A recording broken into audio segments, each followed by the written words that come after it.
Absolutely. It has been a heck of a week. To possibly explain this, Thor, it's the full moon today. How does the full moon play into possibly some of the chaos that has been going on?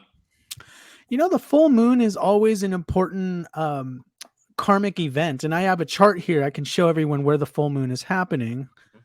Let me pull that up for everybody.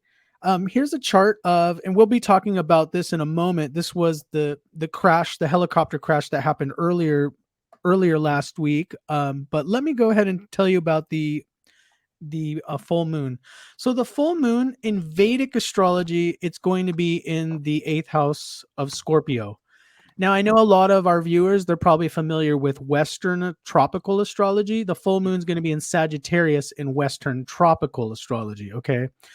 But I can focus on both of these themes for a moment, okay? So Scorpio, first of all, this represents explosive events, the need for deep healing.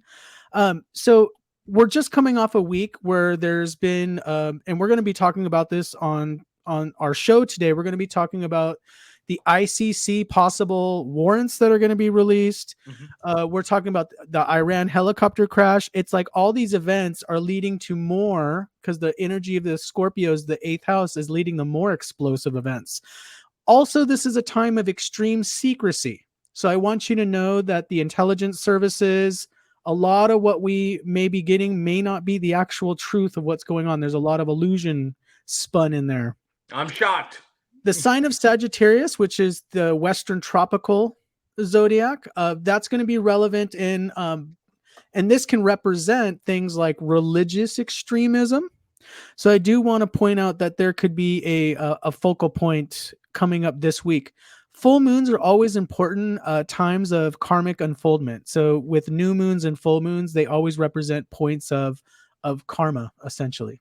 Thor, throw in one more thing, that something you've been saying in past episodes as we talk about the eclipse that has happened and how everything in the world is sort of in this, I'll say, shaky phase because of it. So you take an eclipse that we're going through this phase of it, plus the full moon. When these two characters come together, does that play into a lot of the chaotic state that we're going through?